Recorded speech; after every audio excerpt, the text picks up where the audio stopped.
तर आज आहे पहिला बिग बॉसचा वीकेंडचा वार आणि वीकेंडच्या वार मध्ये उत्सुकता याची नाही की काय होतं आणि काय नाही, बिग बॉसच्या घरामध्ये कोण बाहेर जातं, पण उत्सुकता याची आहे की रितेश देशमुख हा कसा जापतो सगळ्यांना.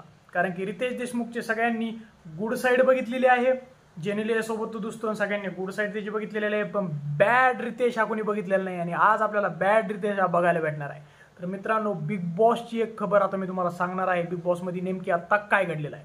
तर बिग बॉसमध्ये तुम्हाला माहिती आहे आज आहे शनिवार, आज आहे बिग बॉसचा वीकेंडचा वार आणि बिग बॉसच्या वीकेंडच्या वारामध्ये होत असते झापाझापी. तर मित्रांनो, झापाझापी झालेली आहे निक्की तांबोळीची. हो मित्रांनो, सगळा महाराष्ट्र ज्याच्यासाठी थांबला होता तेच झालेलं आहे, रितेश देशमुखने तेच केलेलं आहे आणि निक्की तांबोळीची चांगली त्यांनी झापाझापी केलेली आहे.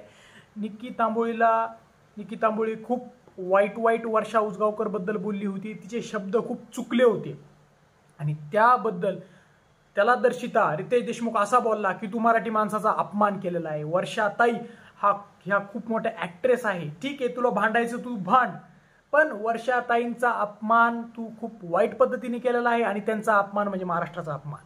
आणि असं बोलत रितेश देशमुखनी चांगलीच निक्की तांबोळीची क्लास घेतलेली आहे. आणि त्याच्यासोबतच मित्रांनो, बिग बॉस 3चा जो रनरअप होता जय दुधाने, त्यांनी पण बिग बॉसचा शो बघितला असन आणि त्याने एक स्टेटमेंट दिलं की त्यांनी निक्की तांबोळी सारखी बोगस कंटेस्टंट आतापर्यंत बिग बॉसमध्ये बघितलेली नाहीये.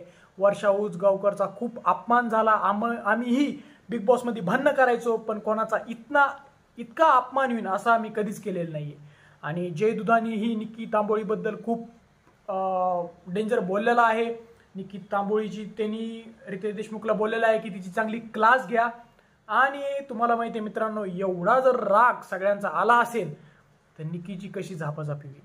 तुम्हाला काय वाटतं मित्रांनो, की निक्कीची झापाझापी झाली पाहिजे की निक्की ही गेम म्हणून आणि एंटरटेनमेंट म्हणून बरोबर खेळत आहे? तुम्हाला काय वाटतं हे आम्हाला कमेंट सेक्शनमध्ये नक्की सांगा. व जर तुम्हाला आमचा व्हिडिओ आवडला असेल तर व्हिडिओला लाईक आणि शेअर करा. व जर तुम्हाला आमचा चॅनलवर असेच व्हिडिओ बघायचे असतील तर चॅनलला सबस्क्राईब करा. धन्यवाद.